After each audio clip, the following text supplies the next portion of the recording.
goal of the game, your main objective is to protect your shed from zombies. While doing this, you need to explore different locations to find car parts. The more car parts you find, the better your chances are of survival as you try to start the car and escape the board. Hello, my name is Wallin, and I'm the designer of this game, The Last Shed You Defend Before You Die. The board game. I created this, and it's also the artwork is by Håkan Eklund. Perfect art and many unique pictures with it. Mind-blowing many. Okay. So I will introduce you to the game, and I will try to learn you in this quick guide. Or quick, we will see about that. Okay, so starting with the game, I have unpacked everything that was in this box, and there are packaged that is wrapped in these kind of papers.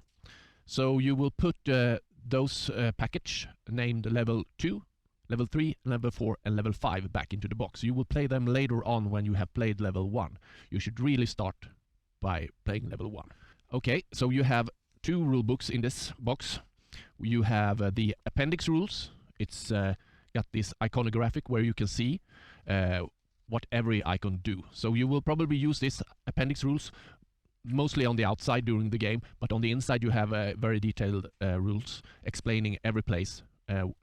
So each card and the most places on the board have this rectangular icon with a number in it, so that number leads here. Does that number have a B in front of it? It means the board. And then you have the rule book. I recommend that the one player knows the game very well before you start. When the players play the game, it's very easy to play, but it's can be very good to have a kind of a dungeon master that controlling the game and make it more fun. So read the rules, and probably if you're watching this video you didn't understand the rules, so I will start up the game here. We start the setup by we have put all these discs into piles on the table, and then we fill it up with 3 batteries, 6 ammo, 20 gear, 20 food, 20 corpse and 20 blood. And then you take 16 zombies, and you take 12 panic, and you put them into this bag. I have prepared it already, so it will go a bit quicker. I got the sheet version in this bag, so you will just learn the game. You shuffle it and put it aside. Now we have fixed that. Then it's time to choose what color you should be playing with the meeple. So if you're 1 player, you take 1 color, and if you're 2 player, you take 2 colors. If you're only 1 player, you only take 1 of the meeples. So I am 1 player, of course, and I will put 1 into the shed, the middle of the board. The other meeples I will return to the supply. If we were, say, 2 players, we will have 2 meeples each. So I will put 1 of mine into the shed, and 1 on the expansion track is here. We also have camp out tiles or tokens. We got the broken tokens. It's a kind of marker tokens for you to remember stuff. And you got the car parts. These are very important. And you got the sea entering markers. And you have the fallout markers. We start by selecting the right car that we are going to have. The car is very important in this game because this is all what the game is about. Your mission is to reach this car with so many car parts as possible. The more car parts you have, the bigger the chance is that it will start. We come back to that later on. But you will find car parts so you can start this old Buick from 1957, I think. I don't remember. Yes, on each card, or the most cards, if they don't have a level marker on them, it's a part of the setup in every level. Otherwise, if you play level 1, you should only have cards that have that L1 icon on them. So I find this car here, and I put that aside, and I put the other one back into the box. We will not use it until we reach level 3 and 4 or higher. And then you have the day chart, the same with that. Find the level 1, and then you put it up here at the slot called day chart. You also place one marker there. You can place one of the other meeples if you like. You do the same with the pink card, the panic cards, the left side of the day chart. Yes, and you can also put the loot card beside the board. You will use that during the game to keep track of the loot that you're going to get. Now we take the event pile, you shuffle it and put it at the slot called draw an event card. And also the same with the craft deck, you put that on the slot called draw a new draft card slot. Then you take the locations and you shuffle it. There are always 7 locations. In level 1, you can, anytime you want to, after day 5, you can choose to play the car card. I'm not saying it's a good idea, but you can. To play the car card instead of a location, if you have the opportunity to do that. These gray cards that are a player mode card that will help you during the game and also helps you in the setup. So I will choose the one that is made for a solo player mode. If you're 3 players, you take the one for 3 players. The other ones you put into the box. And then you flip this card, and on that side you see how many things you should have and what each player should have of each thing. So I read here that it should be 5 main action cards. This is the main actions cards. You take 1, 2, 3, 4, 5. You place those ones there. And then you take that deck with a big plus sign.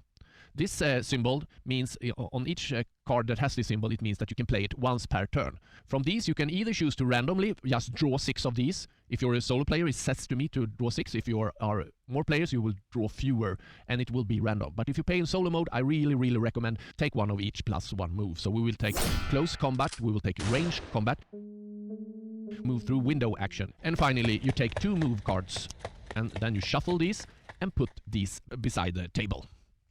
Then you take these 6 cards and you place them on the pile with the main action. This is your hand during the game. Now we will take 3 backpacks cards and place them beside the board. Each backpack have 2 slots reserved for tiles like car parts. In level 1 there will only be car parts you place there and camp out markers. And there are 4 slots that are marked with a cube. And if you play with a disc, the cube is the disc, so there can only be disc there. On the backpack you can never ever place black discs. And then you take 2 camp out tokens, place them in the backpack on the where to put the markers or tokens. You take 2 ammo, that's the blue, place it in one of the backpacks. You take 1 gear also and place it in the backpack.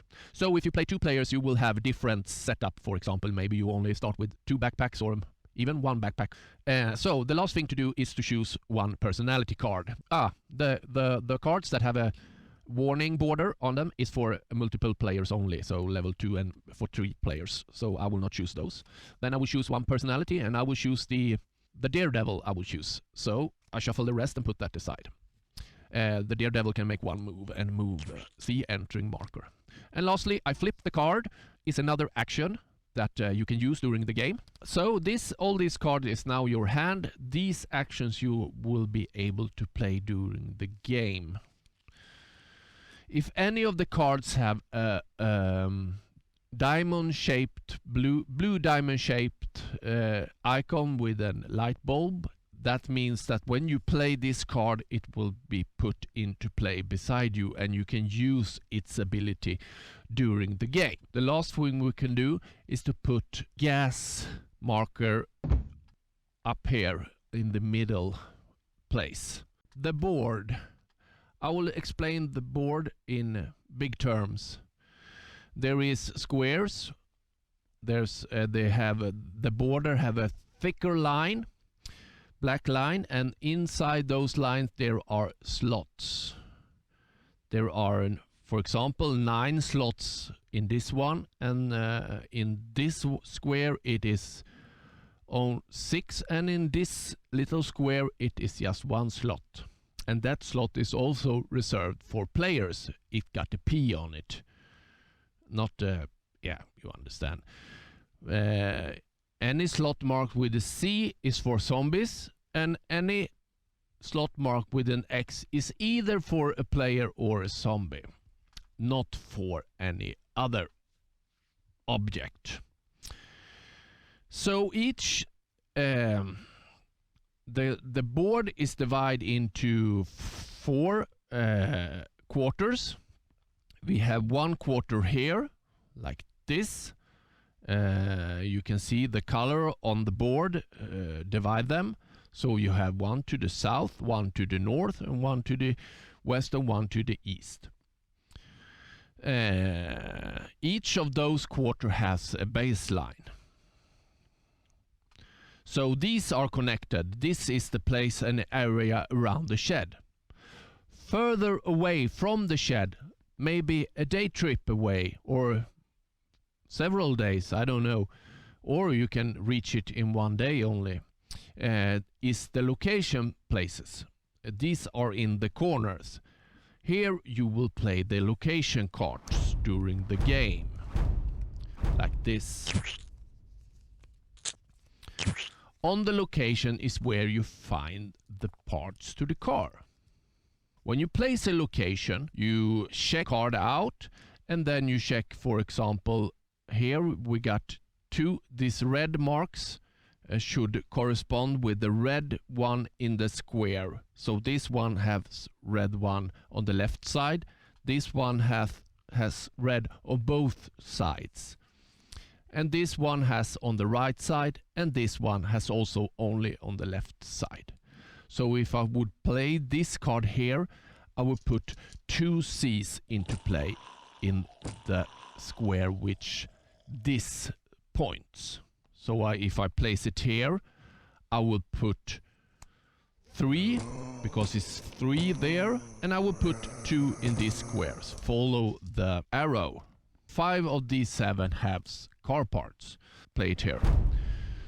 So I put 2 C's because it says so on the location card when I place it, and then I check what icons are on the card. This location has 2 squares because it's divided in the middle. Some locations don't have any squares, so this is just 1 square. When I place it, first I place the new C's into play, or what it is, and then I place 3 food on this side because there's 3 icons of food, and 1 on the other side, and there is the car part, and I take 1 car part and place it there. So for me to solve this place and get rid of it, because now I cannot play any more location on this place. So to solve this, I need to empty the card by picking up this and these and place them in my backpack. We will get to that later. And when this area is empty from players' meeples, you have to, of course, walk here. And once you have gone out of the yellow area, this location is sold, and you place it among your cards here by the side.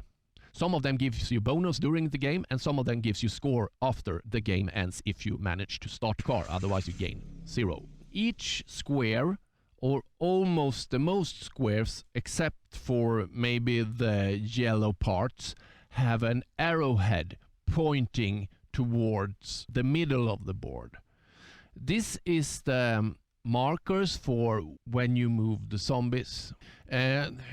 On the outside of this, of the playing field, so to say, we have the craft, we have the game turn part, and we have the experience track. So that is the play area, and you have then the area where, of course, where you play your cards and keep track of everything. Okay, the last thing to do before we start the game is to put the C entering markers into play. So we will put 1 in each baseline in each quarter. You can place it anywhere you want. 1 in each baseline, 1 in each quarter. This is where the first zombie, if you draw new zombies during the game, will the first zombie be in this. If you kill a zombie in this quarter, it will come in at this place. These will move between turns. We will get to that later.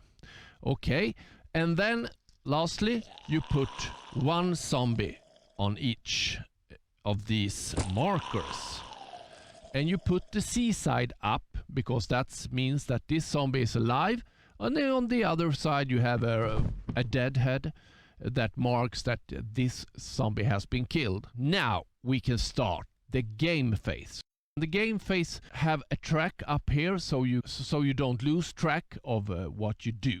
We start the turn by removing each card from the craft market. There is no on this first turn. And then you check if any player is outside the shed. If they are outside the shed and don't remove a camp out at this time, that player loses the game. Moving on to the green slot. Here will the event cards be placed once withdraw them, and they will be active one turn.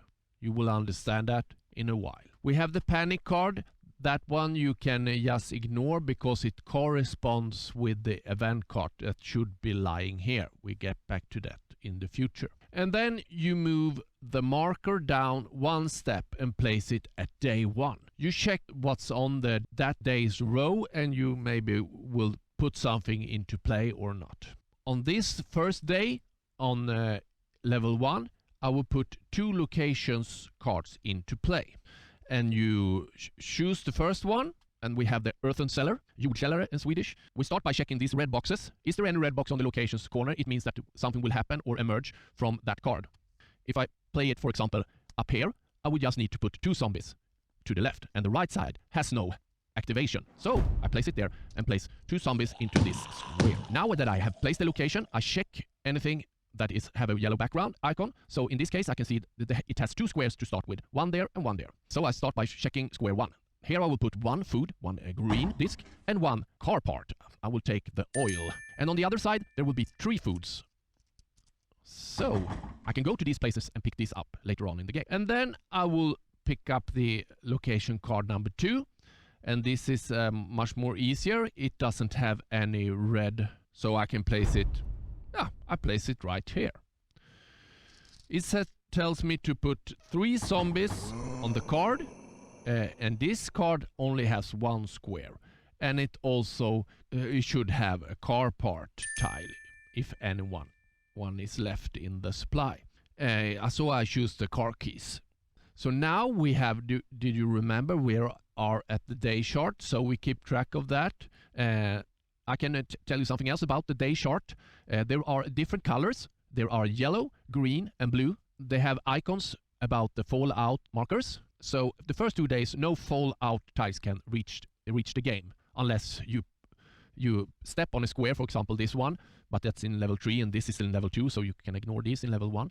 But if you, for some reason, push the game that you decide that you would put a fallout token into play, then you do that. So at the first 2 days, no fallout token can come into play if the game gives you 1. In the green part, the fallout targets any square with the most emptiest square. So now at the start of the game, there are several, so I can choose anyone. Because if it is a tie, then I can choose. If it's not a tie, I must place it there. And yes, it can be placed in the shed. And that's not good, so keep an eye out for that. This third one, that is on day 7 and up, you will draw a disc and you will place the fallout in that square that is marked. So example, if now I draw the pink cube, this means that I will target the most emptiest again. But if I would have, for example, drawn a white cube, I must target the square with the most C's in them. So, when the fallout is entering a square, you remove everything in that square. And even zombies and players get 1 damage if they are hit by the fallout, and then they immediately take 1 move. If there is a fallout tile in a square, it's considered that the square's slots are filled. So zombies will just jump over those squares. So it will make the zombies move faster. Now we leave the day chart. Moving on to the C move. I will place some C's into play here. In this example. When you make the C move, you first check if any event card is laying here at at the gray slot. Then you read the event card gray box. On the event cards there can be either green or gray boxes that affects either C movement or new zombies enters the play. So now we should start by moving the zombies. Each square has an arrowhead on the playing field, not on the yellow squares, for exception of these two. We start by finding the one that is number 1. And here we got 4 arrowheads pointing right into the shed. 1 is white, 3 of them is red. The red one is just for movement. These are not push direction, but all the white arrowheads is push direction. But we will talk about that later on. I now will move each zombie on the board, starting with all those zombies that are in the squares that have a 1 in them. We have 1 there and 1 there. Nothing, nothing. So this zombie will enter the shed and this zombie will enter the shed. When a zombie enters the shed, the players, wherever you are, if you're camping out here, you still will get the damage from these zombies. It's because the zombies, the timeline maybe is not just a straight line. They attack your food supply and the water supply and stuff like that. So when the C enters the shed, you will take damage. Damage in this game is all the cards you have on your hand. So this is my life. As long as I have a card on my hand, I am still alive. But first you must remove the main action card. So if you get 2 damage from that, I will remove 2 main action cards and put that back into the box or supply. And then I will remove these 2 zombies. They will not be put on your experience track. We will get to that later on. They are dead. Now I search the playing field for the number 2. And this number 2 is only for this square. So this square has no zombie in them. I ignore it. I check the square number 3, 4, 5. Oh, a zombie. So I check the arrowhead. Where will it go? It will take 1 step closer to the shed. And now I will go to the number 6 up to 13. There will be 3 squares on each of those numbers. So I see here 6, 6, 6. Yeah, the devil. Each of those C's take 1 step forward to the shed. And then I check the number 7, number 8, number 9, number 10, and there we have a C. I move it 1 step forward. And then I take number 11. There's a zombie. I move that 1 step forward. And I move that and that. So that is the C move. So I will place these back because we start the turn. We're back at where we was and we start the C move again now. And we move these for 1 step forward. We don't have to check the other ones.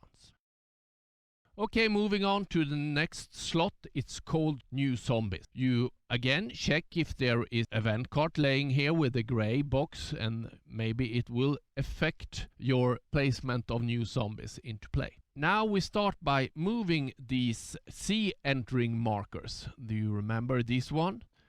And you move it 1 step clockwise. So 1 step there. Now we come to this one. So I cannot move it any further because there is no more baseline, and then I reset it from the mostly to the counterclockwise instead.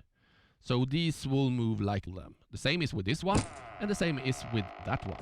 And then you take 4 new zombies, place it in the square with the new C entering markers, like this, and now we have 8 zombies in play. This will be repeated in each step, so there will be at least 4 new zombies each turn. Now it's time to draw a new event card.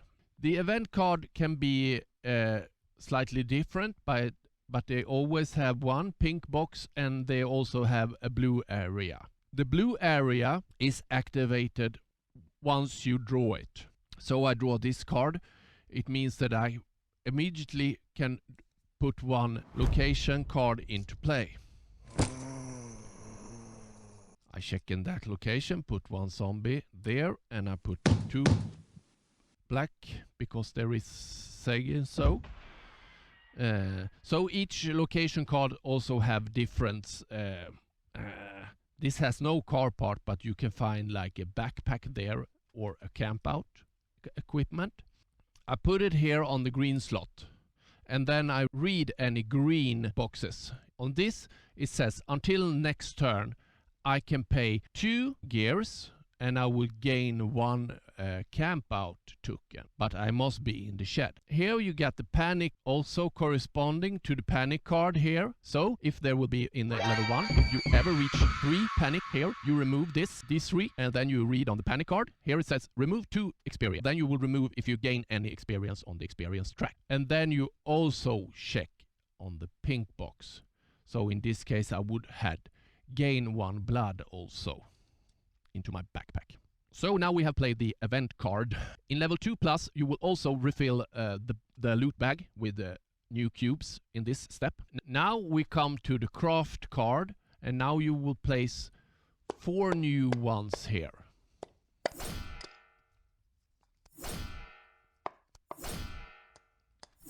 All these was yellow, so that's no problem. There is also gray cards. If I had drawn 1 gray card like this, when I was putting down here, I will just draw 1 more and put that into the slot. Each slot here, 1, 2, 3, 4, have a different cost. This costs nothing extra. This costs 1. You choose one, either 1 gear, 1 ammo, 1 food, or 1 battery, plus the card's cost. So, and this will cost maybe 2 gears. This slot costs 1 extra gear, so to buy this card it will be a cost of 2 gears. And here you have the ninja sword. Oh mama.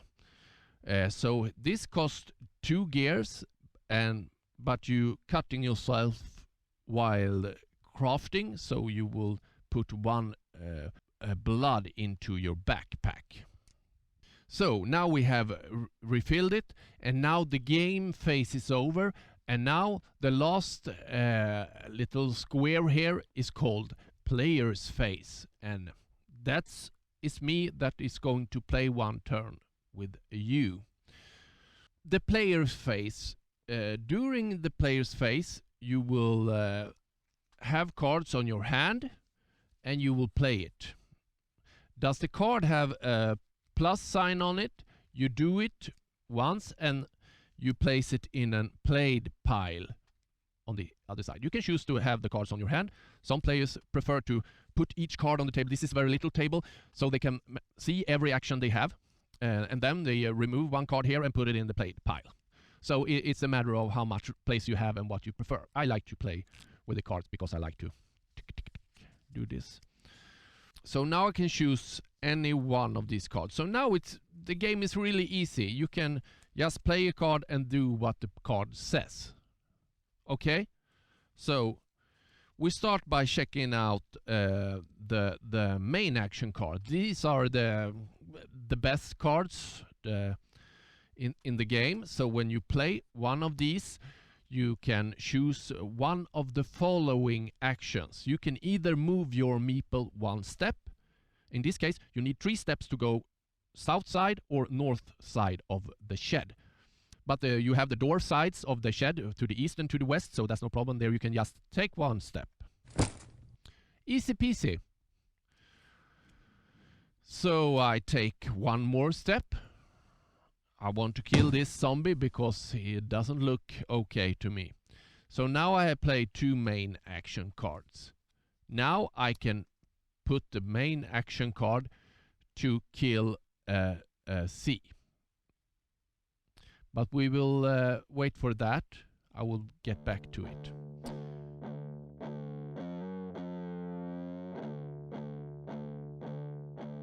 Or you can move the C entering 1 step to any of these in the baseline.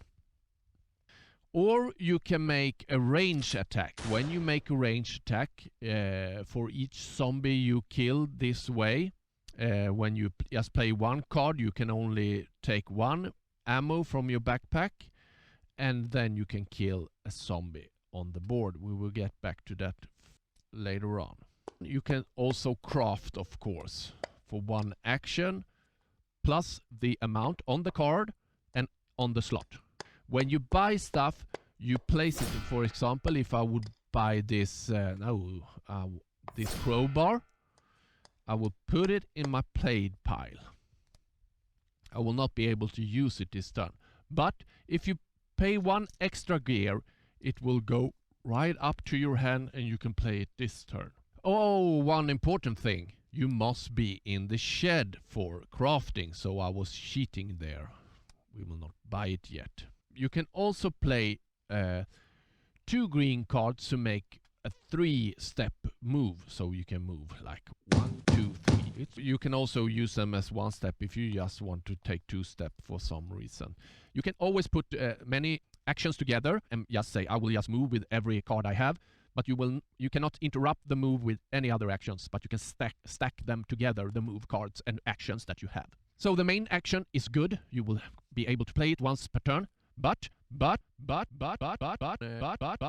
if you have any green discs in your backpack, you can remove one of these and it is just like a main action card, all action. You can also, maybe if you want to combine one main action and 1 green to make a 3-step. Easy peasy, lemon squeezy. Otherwise, we can take the extra actions. So these are not so good actions because they just do 1 thing each. For example, we have the move. You can choose to take 1 step or you can choose to take 2 steps. So I choose to take 2 steps there. And then I play another one. Maybe I take 2 steps more. We have this bizarre action called clean up. During the game, there would be corpses planted on the squares everywhere. We will soon reach the point where you see how this comes into play. If you move into a square with a black disc, you take 1 step and you pay 1 extra step for each black disc that is in that square. So here it will take 2 moves to go to this square, and here we got 2 black, so if you're in the shed, it will cost you 1, 2, 3. Because you take 1 step and plus the 1 for each black cube. So with this you can clean up. So this is a bit strange, but you can either you can take away 1 black cube from the square you're in, or you can take away 1 black in an adjacent square, not diagonally. So that one. And then we have this other special action that called move through window. With this you can move through the window side, the north and the south side once. And when you do that, you ignore all the black discs. That can be good. Now we are going to talk about the close combat. So I remove these black discs because they are not there. And we had, did you remember? I started the game by placing these to take 1, 2 steps. Of course, that was a bad move. It's much more better just to move with the move card. So now I am in a square with a C. So one important rule here is that you can never ever during the game leave a square with a C. So if you for some reason get stuck there, you cannot move away from it. If you do it, you lose the game. And you can just pack it all and put it back in the box and throw away this game. But you cannot leave any square. It's because you can never turn your back on the zombies. They're slow, but they're many. This is not just 1 zombie, it's maybe 10 zombies. So I want to kill that zombie. So I can either use a main action, or I can use a close combat card, or I can use a range attack. So I can shoot in close combat also if I desire that for some reason. But I will play a close combat. When I play it, I will flip the zombie that I want to kill. You may rearrange the square anytime, so there's no limit there. Okay, so I have killed a zombie. When I kill a zombie, each time I kill a zombie, I will draw 4 loot. And these are the loot that are inside this bag. I'll draw 4. There we go. Oops. So here we got the loot card. Do you remember you got it? You can place all your cubes here. We start by checking if any of the discs are either orange, blue, black, green or gray. If any of these are in, they will only enter play if there are empty slots available in that square. Otherwise, you throw them away. And you check it in the order first. You check if any battery is there. Then you check if any ammo is in here, or a corpse, or food, or gears. In this case, I didn't get any of these, so I can just ignore it. Always play the blood. It will always enter the square. So in this case, there's no problem. There's plenty of empty slots in this square. And then we place all white cubes or discs. We have 2 here, so I will place the first one in this square with the C entering marker on it. And now to the bit complicated part. The next one will be put into the next clockwise, just in the same way you will place in the C entry marker, so I can place the next one in the next square, so I will place it over here. So for example, if it have been 4 white zombies here, then I will put the number 1 here, 2, 3 and 4.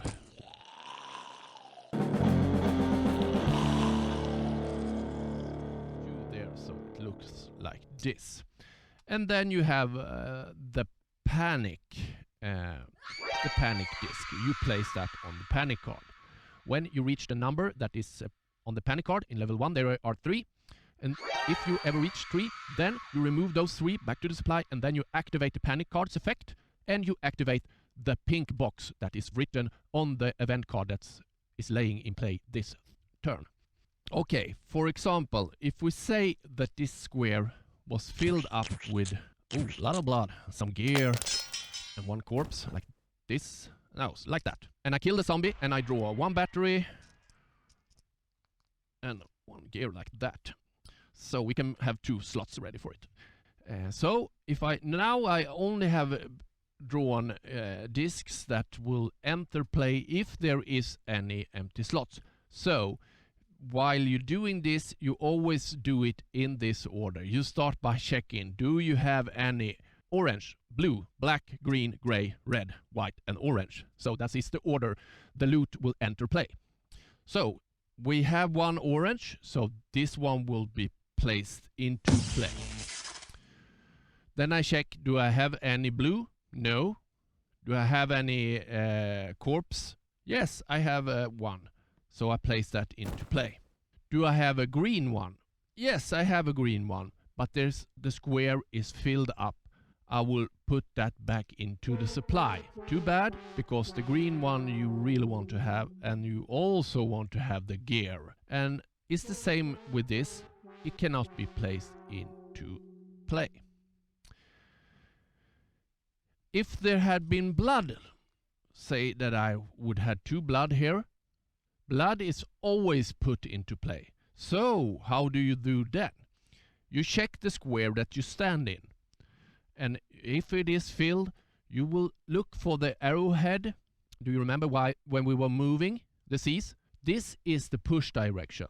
The blood will use push direction, but also the zombies. So the zombie will not disappear because they just move into a filled square. If I want to place it there, I check for the white arrowhead. This is important. These red arrowheads around the shed is not a push direction. It's just for the move that you do here, not in this case. For those squares, the push direction is arrowheads without numbers here. I check it, number 6 here is the arrowhead, so I will place those 2 into the next square. If the situation has been like this, that oops, it was here is another player also. It would look like this, and I would have drawn from the loot 1 red, and I would place it. No, I cannot place it in this, so I follow the arrowhead push direction. Ah, no, it's filled again. Oh my god, I must follow the push direction once again. So in this case, it will be placed into the shed. The shed only have 1 side. It's the west side that has push direction. Otherwise, it will be pushed from there in a kind of a spiral into the middle here. So this is a more important way in to have control over. The same goes for the C's. So if the C's for some reason would move right now, and there cannot be a player there. Then we got the C there, and we got the C there.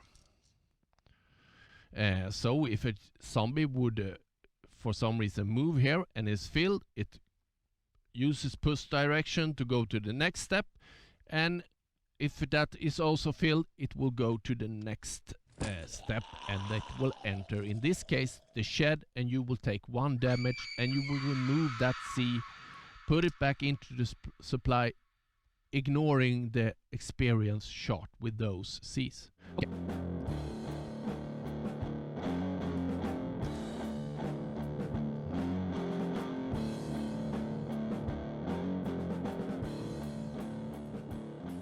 Did you remember?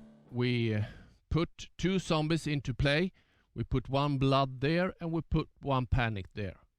Now, the last thing you do is to remove the dead C. So you take the dead C and you place it on the experience chart. The next one you kill will also be placed in the experience chart. And you keep on doing this until you reach one icon that you really want to activate.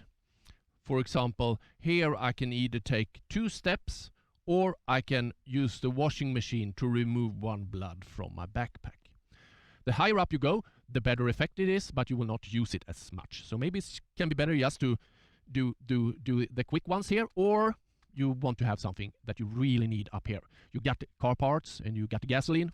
You must have gasoline when you try to start a car. When you activate the experience chart, you can only activate the square that you have reached, not anything you passed or anything above it. So if I want to activate this, I remove everyone, these 3, and I move my meeple 2 steps, 1, 2. If you play a multiplayer game, you will have 1 meeple on the board, and you will have a meeple representing you here on the experience track, and instead of moving the dead C here, you just move. So if the green player was killing a C, you move it 1 step forward. Okay, so that is easy peasy, cakey pakey.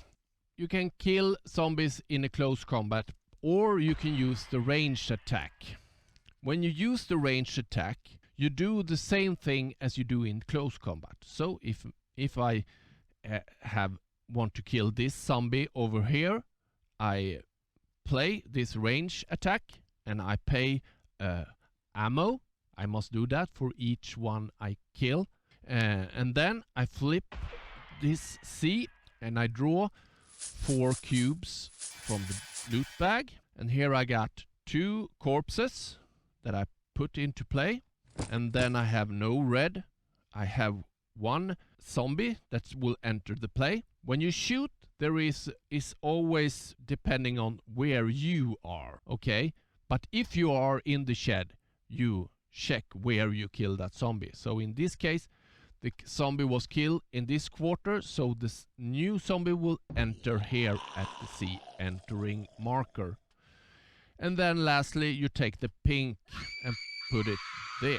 So you can shoot anywhere. You can stand here and shoot that zombie, and you move it and gain experience. I'm sorry. You can stand anywhere. You can stand here and shoot there or there or there, but you cannot shoot to the location areas. To do that, you must be adjacent to that yellow square that you want to shoot. So here I can shoot C's in this square. I cannot shoot up here. If I stand here, I only reach this square and this square. If I stand here, I can shoot zombies there, there, there, and there. And also in the square that I stand in. Solving location. Okay, let's quickly run up here. Now I will try to solve here. So I start by playing 2 move, 1, 2, and I take another 2 moves, 1, 2. Now I am in a square with 2 zombies. Then I have to kill that one. I use a close combat. In the yellow areas, there can be special rules for each squares. In this case, I ignore all the loot discs except for the white ones. So I draw a green, a red, 1 pink, and 1 white. So I ignore everything except the white one, and I will, that's political. And then I would put this C into play. and I have a special C marker and icon there, so this zombie will go to this place. And then I remove this zombie that I killed, and then I repeat this process. I use a main action to kill the next one. I draw cubes, and maybe there will be new ones, and I put it in my experience box. The next action, I can use these 3. I remove my experience to make 2 steps, 1, 2, and now I can also use in the solo mode. The solo mode action means that I can pick up any number of cubes in a square, or I can pick up every on a square on the location card. And so I will choose to pick up these three foods and place it in my backpack. And then I take the Daredevil, that take 1 move, and now I have to use the main action pickup or drop action. So I cannot choose to both pick up and drop things. And I must have room in the backpack to make this action. And I have room. I pick up the green one, place it in one of my backpack, and I pick up this car part. And now I take 1 step there. So I will choose to take 1 step with the main action, and I will go up here. Plenty of slots for players there. Oh, now I have left the location area. Once I have left the location area and it's no player left in that area, and there is no object left on this card, no players, no tiles, no discs, not anything, then you have solved the location. Then you gain this card and you put it beside your deck. You can use this as a life, some of these cards will give you abilities or will give you scores at the end of the game. So I have solved this location. Nice. I take 1 more step. Ooh! I enter a square with the gas token. So each car part and later on even treasures you can make a free pickup on. I will pick up this gasoline. Soon we will try to start the car. Oh. I have no move left. I can choose to maybe use a camp out, but I can also use this green tokens to make a 2 move. Or a 3 move if you like, but I will just take 2. 1, 2. And then finally I use the move through window action and move into the shed. Now I can maybe buy something from the craft market, or I can just say I'm done. Okay, so now it's the game's turn. Now we start here. We remove all the cards from the craft market and we place it into the discard pile. We check if a player is outside the shed. We check here until the next turn, the green box. Sometimes there's an ability that says the next turn. Then this card will be activated. Does it have the gray box? You place it here. Okay, does it have a gray box? You place it here. I have a gray box and there is no other abilities. I move that one there. And then I ignore panic and I move the day marker 1 to day number 2. We are still in no fallout region. And then we do the zombie move. So I check the gray box and here is set the next C move. So I can ignore to move 1. Yes, you keep track of these actions. And it's you just read them. Otherwise, if you don't understand, you use the appendix rules. Each card have its own number, so you can check out every card and every action or icon or the rulebook. Hopefully I have covered it. Once you have done this, you put this in the discard pile. And then you put in new zombies and you put in new craft cards, and it is your turn again. And you take all the card back to your hand and you play it again, and you repeat this until you will try to start the car. So we say that I have placed the car card there, and I have reached the car card. The first thing I do, I can once per turn, even if you're 2 players, 3 players, 1 player, you can only try to start the car once each turn. And you must have the gasoline. In my case, I have the gasoline, so I'm trying to start the car. In level 1, I can only try to start the car from day 5 and forward. I also have the oil, and I also have the pump. I can check out what the pump is marked with the green cube, so it means like a green disc, and the oil is there. It is a corpse. So to try to start the car now, I want to draw either green or black cubes or discs. When I try to start the car, I will draw 6 cubes from this one, starting with drawing 1. Check it out. There's a zombie. It is white. To have a white, I would need to have the battery. I don't have it. So this is an unsuccess tile. I draw a green one. That is a success. Great. If I get 3 success, I manage to start the car and I will score my points. Oh no, I draw a white cube. And the white cube, I would had to have the battery. I should have.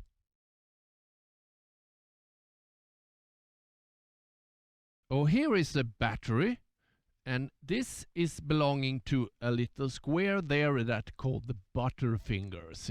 You have seen this horror movie when they try to start the car and flippering with the car keys. That's the buttery fingers. So this is always an unsuccess. This is true for blue and pink. Bad luck, I really need a green or black one now. No, it was a white, so I didn't manage to start this car this turn. Maybe I should get more car part. We will not get the answer of that question this turn. So if I had get like, instead I was lucky and draw 3 green. I need 3 success to start the car. So we say that I succeeded with the game. First, I'm thankful to be alive. Start now by counting the scores. How much points did I get? You start by checking up here on the day chart. It says end score multiplied with 1. So for each level you will multiply. So if you're in level 3, you will multiply the end score with 3. So what do you get points from? Yes, you get points from the batteries. Each battery you have in your backpack. You get points for each car part you have. You also get high points for each main action that you still have on your hand. You get 1 point for each card you have on your hand. And you also get points from the location, some of the location, if you still got them. There's also a time limit for some, if you like to play it, you have a time limit. If you manage to end the game before 120 minutes, you get 1 point for each minute that was under 120. So if you played it on 110 minutes, you will get 10 points. And then you can read on the backside of the game, you can see if you got how high you're rated. It goes very high, up to 2,000 points. So try to beat that. So that is the game.